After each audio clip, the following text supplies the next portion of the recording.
You know, guys, the handshake, communication, I'm talking eye to eye, even business attire. Some things maybe are forgotten, but not for long. We're going to bring etiquette back. It is National Etiquette Week. We're going to teach you the do's and don'ts if it's your first job or maybe your 30th job. I'll bet you're making some mistakes. We're going to learn about it today. We're live at the Marriott downtown on Tyler's Travel. Stay with us. Put a tie on, will you?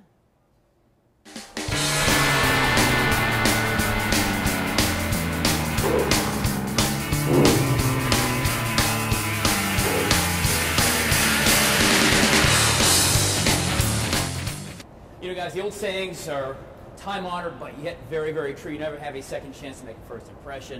Of course, your professionalism is paramount. Did you know, in fact, when you're talking about professionalism and your job and maybe getting to the next job, that the way you look is second only to your communication skills? Two very, very important things. Miss Pamela Eyring, good morning. Good morning. From the Washington School of Protocol. Did I get that right? The Protocol School of Washington. So close. Etiquette 101, know the person you're talking to, right? It's fine. So we're talking etiquette this morning. Things like, you know, how you actually dine and not look like, you know, a hillbilly from the Beverly Hillbillies. Right? But first of all, of course, it really is your appearance. You walk in, and the second you walk in a room, you're going to be judged. Immediately. No matter what you are, where you're going to do, why are you looking at me like that, Ryan the photog? Seriously, I got a suit on today. But you're being judged as soon as you walk in. What are some thoughts about where your mindset needs to be when you're in the closet going, what should I wear? Well, you want to wear something that's appropriate for the audience. So wherever you're going and traveling, or if you have a meeting, you want to make sure you're wearing something appropriate. Sure. And then wear it the best you can. So it has to fit appropriately. Sometimes we gain weight, sometimes we lose weight. You don't want to have something too tight. Or we get that suit on sometimes. Yes, or the sleeves are too long. And so you want to make sure you're wearing it so it fits you comfortably and it looks good on you. So there's been some trends, and the whole casualness is really kind of, you know, folks used to be, if you watch Mad Men, you know, on AMC, you know, they're very dapper, and Don Draper's his hair always perfect, he's got a tie, and he always look perfect. Now, I mean, I often don't wear ties. Some people have casual Fridays and wear jeans. Where is that trend, and what is maybe too casual? It's funny because, you know, in the 90s it was all about business, you know, or casual or business, and then it shifted to that casual atmosphere at work and those dress down Fridays. And then a lot of clients were complaining about that dress and appearance of those people, and then they're switching it back. And so with the onset of Mad Men, oh my gosh, it started changing. And we were like, whoa, we want to be sophisticated and respected. And so the better you dress, the more respect you get. You know, I guess it may be, somebody would say it's a sad state of affairs that you're judged by your appearance, but you really are. Appearance is that first thing. It's like when a police officer presence is the first thing. You walk in and somebody goes, wow, Pam's here. You look fantastic. I couldn't be a criminal, right? No, not with this nice white jacket on. Guys, we're talking about etiquette this morning here, all morning long. We're talking about the way to interview. If you have an interview today, you don't want to miss these segments. Keep your elbows off the table, I'm just saying. Plus, all-important e-etiquette. Thinking about dashing an email off to your employees? You might want to think twice and join us today as we're live at the Marriott downtown talking etiquette on Tyler's Travel. Stay with us. You know, guys, I will never forget, my Aunt Jenny would crack me over the head if I had my hat on at the dinner table, if I sat with my elbow and chatted while I was trying to dine, and I had no idea that those lessons would actually translate into the adulthood and professionalism, right? Pam Eyring from the Protocol School of Washington. We're talking etiquette today. So once I've got the appropriate attire, I'm dressed appropriately, very much. Thank you very much. You're very welcome. Lovely. It's time maybe to have a business lunch, and that happens a good bit, whether you're talking with clients, if you're in sales, or just the interview. You're actually getting the job, right? Exactly. People are judging you by your dining skills, and they're watching how you dine. Are you careful? Do you use the right fork and knife? Or are you using your hand? Or what is, yes, that's right. So they're looking and they're observing, and we're very visual people, and that's what we do. Sure. Is there ever a time when it's appropriate to have your elbow on the table? At any time?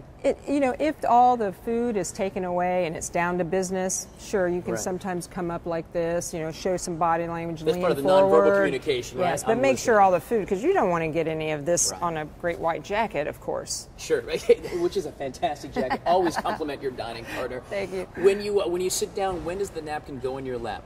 Well, if you're the host, then you're starting the meal. So if I'm actually the interviewer, and you're the interviewee, and you sit down, or we sit down, I would take my napkin, and then you would follow my lead. And that's my cue. That's your cue, and then just place it in your lap. Now, when you eat, obviously, and I'll be honest, I have a horrible habit. I eat, if I'm by myself, I'm like at a trough. I'm not going to lie. I mean, I am shoveling and getting and going.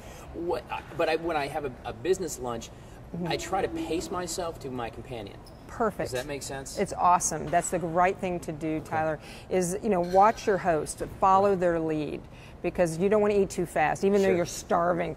You don't want to eat too quickly or too slowly. Right. But order something that you can eat with a fork and knife. Okay. Don't try hands. No chicken wings. No So chicken wings. The interview process, if you have this successful interview at 10 a.m. and the boss says, let's grab coffee, let's grab lunch, that's still part of the interview, isn't it? That isn't the time where you're like, oh, heck, I'm going to kick butt at this job, boss. I did good with the questions. No, it's still on. It's still on, and you're still on stage. So that is the perfect time to show some of your great social skills.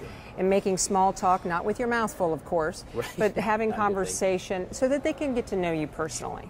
Real quick, and we got to wrap here, Miss Pam, but real quick, tell me about BMW. This is your theory. If you never know, like in a round table, whose is what, you've got the key. What is it? It's very simple. B is for bread, M is for W, and B is for bread, M is for meal, and W is for water. You can also do bread. You can do this too, but try to keep it under the table so no one sees you. I love it. All right. BMW. So the bread here, so my bread is here. M is my meal, and my water, my drink is this one. I know this one's mine. That way we're not sharing straws and things like that. That's right. We're not at Al's Malt Shop, for goodness sake, right? That's right. All right, guys. Miss Pam, we're going to continue on the Protocol School of Washington, talking about some of the skills that maybe are lost and forgotten, but can sure help you professionally and maybe even on a date, right? That's right. Stay with us. We are live and local at the Marriott downtown in the beautiful restaurant. Stay with us. Hey, guys. We're talking etiquette today, and one of the things that really, I think, annoys people is when they're distracted, by their cell phones. Stay with us. I'm going to send this, and we'll be right back. Well, guys, today we are live and local at the Marriott, and we're talking about etiquette, the 101, the basic of communication, how you appear to other people. Miss Pam Eyring from the Protocol School of Washington. One of the first things that maybe is a forgotten art is actually getting off your cell phone and turning in and saying hello to somebody, just kind of putting it away, right? Yes, of course. And walking up. Show me the lost art of walking. So you're sitting there, and I say, I've got to talk with Miss Eyring here for a meeting. I walk up. What is my protocol? See how I did there? I like that. Just come in and say, well, good morning, Tyler. How are you this morning? Good to see you. The handshake. Yes. Nobody wants like a limp, like a hello. No, not a limp fish. Right. And when you're first meeting someone that maybe for the first time, you don't want to do the double clasp. It's a little too friendly. Good to see you. Or sometimes this will happen. You know, good to see you. And you're like, who are you? And then you're checking your wallet, make sure you have everything. So don't go too friendly. What do you do if somebody go ahead and somebody doesn't release a hand? How do you signal that this handshake is over? Because you've got that guy who just keeps going with the wife and or kids. the bone crusher. Sometimes they're holding like this.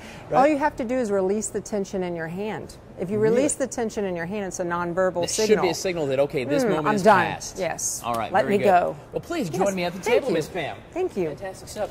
So you sit down, you're in a social gathering, whether it's networking, you might be standing, might be sitting, things like that. Inevitably, this is going to happen. It happens all the time. Yes. Yes, it does. When is it appropriate to actually employ a cell phone in a real person-to-person communication? I think you have to ask first. Okay. So if you're expecting a call, or maybe there's another person coming to the meeting, say, look, I'm waiting for Oliver to come, so let me check my cell phone occasionally to see if he's running late. And then that's okay. We understand that.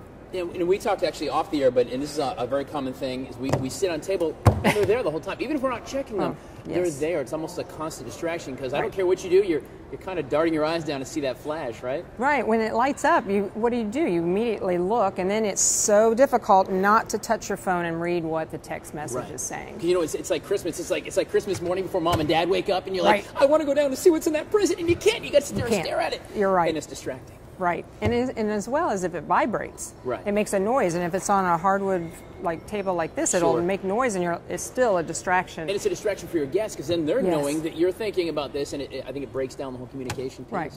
All right, so the handshake, no limp-wristed, fishy handshake, and then release slightly for that guy who just wants to shake your hand forever. Put the cell phones away.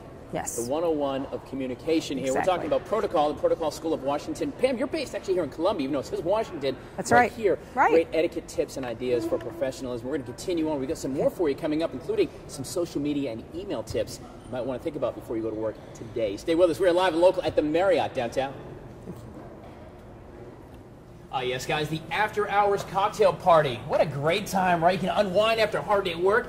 You may even meet your next employer or employee, as long as you play by the rules and you have grace and poise, and you can learn that from Miss Pam Eyring from the Protocol School of Washington. Thank Did I you, get Tyler. that right? Yes, you did. So we've been talking about all the do's and don'ts that Mama should have taught you, but she'll reinforce it. You know, don't put your elbows on the table, how you actually shake a hand. But one of the things that happens a lot of times once you get into that professional setting is after hours or cocktail parties, holiday parties. We've all been there where you've got to network, you've got to put the charm on, right? That's right. Networking is part of our life, so but you have to be careful how you do it. Right. And be careful. So when you're at a bar, don't drink too much. Count them. Do you have one? If you can have two, but make sure that you're eating something. Right, because it'll happen. I don't care how much you decide you think you can drink. Once you have a couple in, sometimes things get a little bit loosey-goosey, and you go down a road you don't want to go down, like talking about politics or other taboo things, especially with someone you know casually, right? That's right. Small talk is part of it, and good small talk could be about your family or about your career, your job, or a new position. You don't want to be bragging about everything, but just small talk about a vacation, maybe upcoming summer picnic that you're having or that the office is having that you're looking forward to. Keep it positive. Doesn't have to be profound. It's probably not the place to go ahead and smack on your boss a little bit or say, boy, where I work really stinks on ice. No, and that's what alcohol. That'll get back, right? Yeah, alcohol will make you a little looser and you'll say everything. So you don't want to do that. Juice, right? Yeah, the honest, not really, but yes. So you don't want to do that. Stay away from politics because you don't know. It doesn't really matter who you're going to vote for.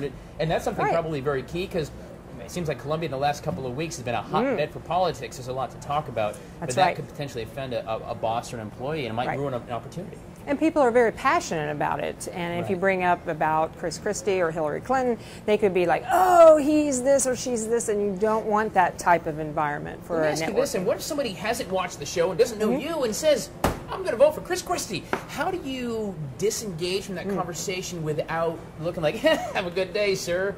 What I would do is just say, well, why do you feel he's a great candidate? I'm just asking a question, and so let them talk about it. And then if it gets uncomfortable, I change the topic. And say, oh, that's great. I won't go to Washington all the time. We don't really talk about politics too much. Right. I like that. Just kind of let it go. And real quick, I know we got to go, but real quick, how do you, everybody wants to be fashionably late. When is it time to leave the party? You don't want to be the last guy going, hey, it's been a good time, right?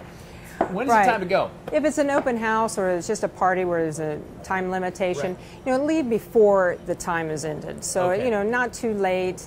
You don't want to be the last person. So if you see some people moving, maybe that's the time to say goodbye to the host and get out. Even wanting more. It's the old George Costanza. Yes. I'm out of here. In fact, we're out of here, but we're coming back here at the Marriott as we talk about etiquette and protocol at the Protocol School of Washington with Miss Pam Eyring. Good stuff.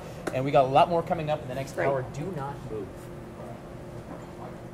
Decorum, poise, grace, call it what you want. Some folks call it etiquette and protocol. Like folks in the Protocol School of Washington, Miss Pam Eyring this morning, we're talking about basically good behavior.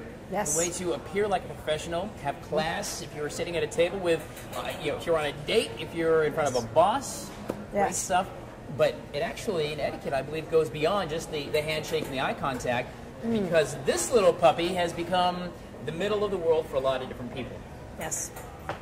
With social media, everything's online. Everybody sees it. Even in your Facebook, even recruiters are looking for you. They're Googling you. They're looking at LinkedIn, Facebook, Twitter, anything that they can find your footprint. And when there's a footprint, it's there. Right. So starting with... You can delete a post, but that doesn't mean it's gone forever. And you know what, Tyler? It's not about us posting our own bad pictures or anything. It's about others posting pictures of you when you're out socializing, maybe you're drinking or having a good time, and posting and tagging you. So, it's always there. So it's not just yourself. Same with emails. If you send out an email and you don't realize you've copied the person you're talking about, that could be a problem. The reply all button is a very dangerous one on a computer. It is. Sure, right? What about when you're structuring maybe an email to again to a potential boss? Maybe you're a boss and you've got subordinates. When you send an email, you use, I know that all the kids use the Emicons and the LMK and the. I mean, is that appropriate in a professional email? No. When you're first starting out, you want to keep it as formal as possible, especially when you're dealing with clients or potential clients and business vendors. You want to make sure it looks similar to a letter, like we used to write a long time ago. You mean like on a typewriter? Yeah, Are you kidding me? like an honorific, and sure. use that. Now, as you get a relationship with that business person or even with your boss, you might be able to be a little more casual. And an emoticon here and there is not a big deal. But still try to keep it as professional as possible. Right. And strong subject lines. You're getting, as you know, 200-300 emails a day, and we're screening those emails. So they look at the person and they look at the topic or the subject line to see if that's a grabber. Oh, and I do. I mean, I get so many. I actually delete in bulk. I mean, I'll see. First of all, you get all the junk mail, but then if it's one of these around the reply all emails, I delete it all. I don't need all that nonsense taking my time up. And I guess maybe you might want to think about your audience too, right? Right, exactly. And so be aware of that when you're sending emails too, and when you're receiving them. Guys, it is National Etiquette Week, by the way. This week started on, well, today's Wednesday. It started on Monday. If you've not been have your airs and graces on yet, you're halfway through the week. We might just extend it too. But it's not too late. Yes, ma'am. We're going to talk about more about the Protocol School of Washington and some more do's and don'ts of just simple good behavior this morning, professionally, personally, and just in life in general. Right. Yes, Pam Eyring. We're going to continue on. We're live at the Marriott downtown. Stay with us. Well, guys, we have been live and local all morning long here at the Marriott talking about etiquette. Apparently, I have learned nothing from the Protocol School of Washington. Pam Eyring, actually, that's not quite true. A very insightful morning about some behaviors that we probably don't really think about, right? Right. We just go on. Some of the basics we talked about today, we've covered for you, is attire. One of the biggest things. You walk in a room, people are going to judge you instantly. It's just human nature.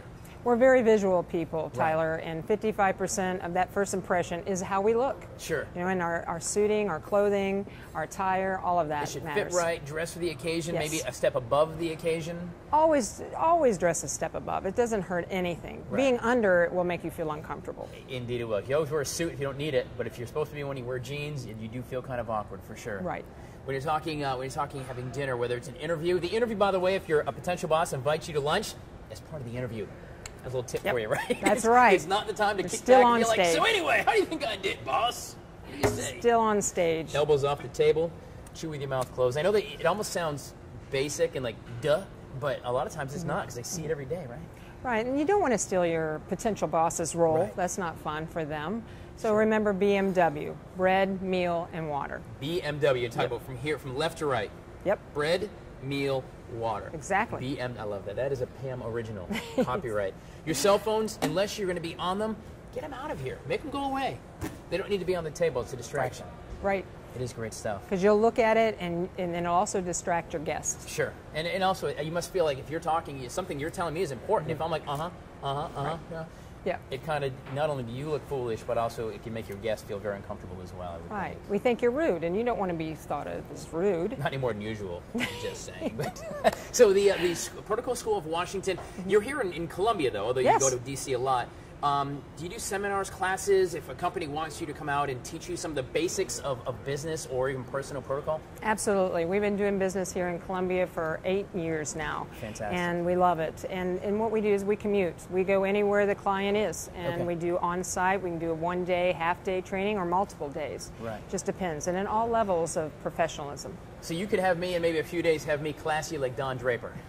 We could Hair work on slicked it. over. I think you already are there, Tyler. She's so kind, isn't she? Next week is National Business Etiquette Week. What does that mean?